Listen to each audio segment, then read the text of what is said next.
Our conversation with the Delaware Congressional delegation continues, this time with Senator Tom Carper. Senator Carper, welcome to First. Hi, Shirley Min. Hello. Mother of one, yes. Levi, 1 year old. When's his birthday? His birthday is September 11th. Okay, all right. So we're celebrating a little early. Little party? Little party. Any little just friends? Family. Little friends? No, just family. Yeah. All the attention's going to be great. We have great on him. memories. When I was governor, we used to have birthday parties for our kids at the governor's house in Dover, and they're now 23 and 25. We still go wherever they are. Try to go to them and be with them on their birthdays. Oh, that's great wonderful. Fun. Great fun. Well, you know, going from that, I want to transition to talking about the U.S. Postal Service. And you've been banging away on the issue for quite some time. Are we any closer to a resolution? I think we are. I think we are. In the Senate, Senator Tom Coburn, who's a senior Republican on the Committee of Jurisdiction over the Post Office. Believe it or not, it's the Committee on Homeland Security and Government Affairs. Tom Coburn and I introduced bipartisan legislation just before we started the August recess. The last bill introduced was our bipartisan bill. And the idea behind it is to do maybe a number of things, but one is to help the Postal Service right-size the enterprise, kind of like the U.S. auto industry has done as they've returned to profitability.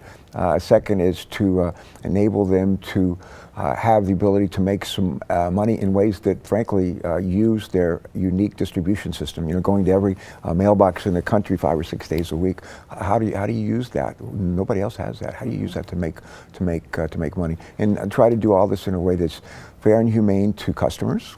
Both business and residential, fair to the folks who work at the Postal Service, and fair to taxpayers. And I think this is a problem that can be fixed, and I think we are beginning to narrow in on it. And the folks, you know, the reaction to the bipartisan legislation that Tom Coburn and I have introduced, we're being attacked on the left, we're being attacked from the right. Sometimes when that happens, it says, maybe they have not an all that bad proposal here. It's not perfect, and we're going to have several hearings in September in the Senate, and invite folks to come in and say what they like about the proposal, what they don't like, and let's get it moving. Well, if it's bipartisan legislation, what is the holdup? I mean, where's the conflict that something can't, you know, we can't just say, okay, here, let's do this, it's done. Well, there was a belief early on, like 2 years ago, that the Postal Service had overpaid by about $75 billion its obligation to the Civil Service retirement system for its retirees. Overpaid $75 billion. As it turns out, there's some people still believe that there's a $75 billion overpayment. Unfortunately, the President doesn't believe it. The Office of Personnel Management, which is in the executive branch, doesn't believe it. Office of Management and Budget, which works for the President, they don't believe it. General Accountability Office, GAO, they don't believe it. And so, unfortunately, that money's not going to be there to help bail out the Postal Service. And so we have to set that aside. Some people still think it's there. And what we need to do is to help the Postal Service right-size the enterprise. They have more distribution centers, processing centers than they need. They're down from about 600, maybe 4 or 5 years ago, down to about 350 right now across the country. They'll trim that down to about 325 across the nation. Hold it there for a couple of years and see how that works. They reduce their headcount. They have a plan, but Congress is getting in the way. Yeah, do you see that? Well, actually, there's a responsibility for the Postal Service to provide service. They have sort of like a monopoly over the mailbox, a monopoly on first-class mail, and a lot of places across the country, they don't have internet. They don't have broadband, and the people really count on the mail. We have pretty good internet here in Delmarva and the Delaware Valley, but a bunch of places they don't. One of the other things we've done is, initially the Postal Service wanted to close thousands of post offices and save a fair amount of money. So it turns out they don't have to do that. What they've offered is, if you will, a menu to rural communities across America and said, look, you can have your post office, we'll keep it open. It'll be open maybe 2 hours a day, 4 hours a day, 6 hours a day, and it'll be run by someone who's working there maybe for $15 an hour, not somebody who's making 50 or 60 or 70,000 a year. That saves about $500 million right there. But the other thing is, it's not enough just to cut. We have to help the Postal Service take advantage of opportunities to grow their business. And again, as I said earlier, use what is unique. This distribution center, nobody else has one like it. How do you use that to make money? And there's ways to do it. You know, the last election cycle, we thought, and I have my own opinions, but I think there was this overall thinking that Congress would change, you know, that there would be a little bit more compromise. Gridlock still seems to be the game in Washington. Do you feel like that is the state of Congress still? In the House, it certainly is. John Carney, who's our congressman, does a great job, very good at working across the aisle, and he needs to because the Republicans are in the majority. They have about 150 people, maybe 100 Republicans in the House who are just, they don't feel like they've been elected to come to Washington and compromise on much of anything. And their job is to try to shrink government and to, in some ways, just to make sure not much happens. That's a tough thing to work through. In the Senate's job is to figure out how to work together to get things done.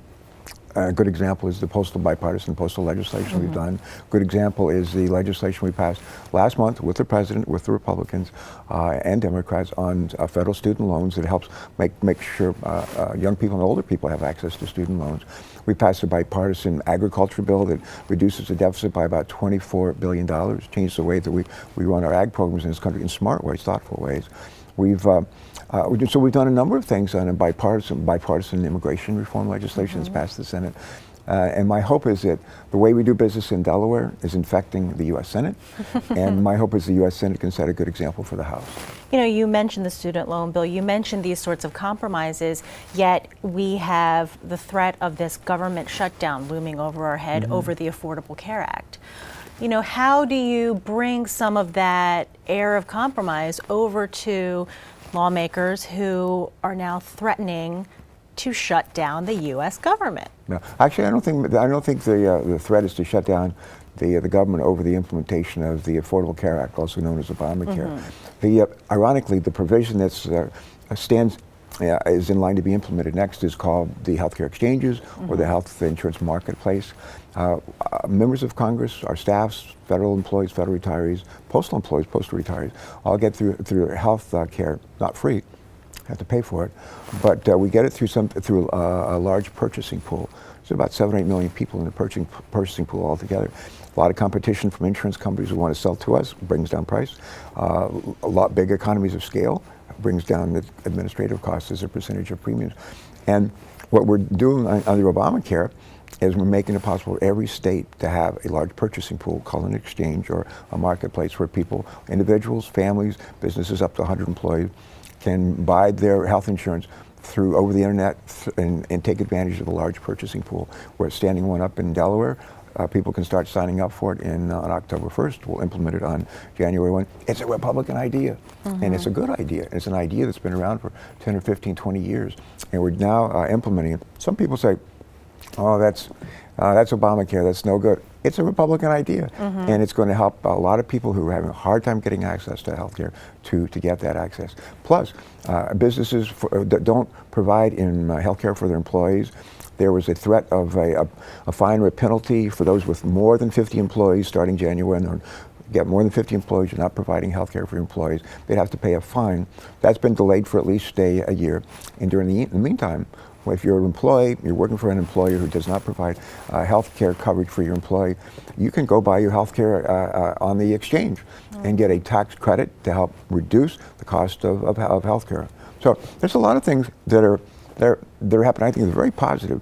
And these aren't Democrat ideas. They're I think, just good ideas. Well, if it's a Republican idea, then what are these prominent Republicans protesting?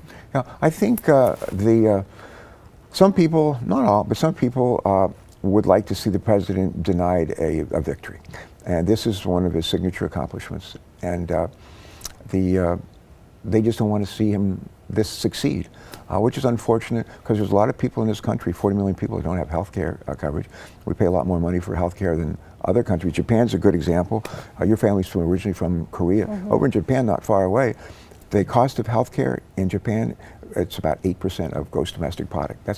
They cover everybody. Yeah. They get better results than we do. We spend 18% of gross domestic product, more than twice what the Japanese spend. So can we get better healthcare results for less money? Yes, we can. And one of the ways to do it is these large purchasing pools, call an exchange or a healthcare marketplace.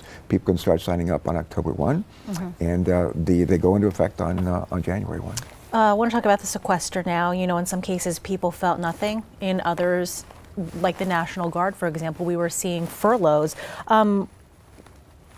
How can we fix things like this, especially where people in uniform are suffering now because of the sequester? Yeah, the sequester, for people who don't know what a sequester is, about a little over a year ago, the Congress said, look, we're going to create a tale of horribles, a terrible outcome, if we fail to come to a bipartisan agreement on deficit reduction. not thinking that we'd actually have to actually go through that by starting to cut by 5 to 10% spending in different agencies, domestic spending and and defense spending. Well, as it turned out, we didn't come to an agreement, as you know, and now we face sort of another threat. New fiscal year, October 1, under the law, a second round of cuts is supposed to be implemented. It's pretty clear, at least to me, and I think to a lot of people, we need a comprehensive deficit reduction plan. It involves some additional revenues. When Bill Clinton was our president, for those 8 years, we actually had balanced budgets for 4 of them. And when we did that, revenues as a percentage of gross domestic product ranged between about 19 and 21%. Remember, between 19 and 21% revenues as a percentage of GDP. Last year, revenues as a percentage of GDP for the federal government, about 16%. And the spending was about 23% of GDP. So that difference between 16% and 23% is the deficit, which is down. It's down from, what, $1.4 trillion to about $750 billion. It's still big.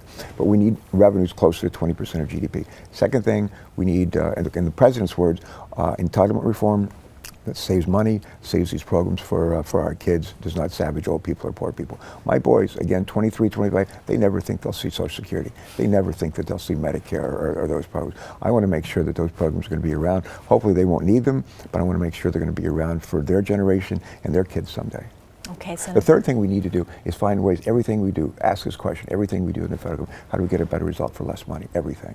People don't want us to waste their money. Some people don't mind paying some more taxes, they just don't want us to waste their money. Those 3 things that we need to do. Entitlement reform, tax reform that raises some money, and the third piece is just figure out how to get better results for less money and everything. About 10 seconds left. You still happy in your job? I'm a happy boy. I'm very grateful I get to serve. Thank you. All right. Thank you, Senator Tom Carper. It's always a pleasure to have you here in this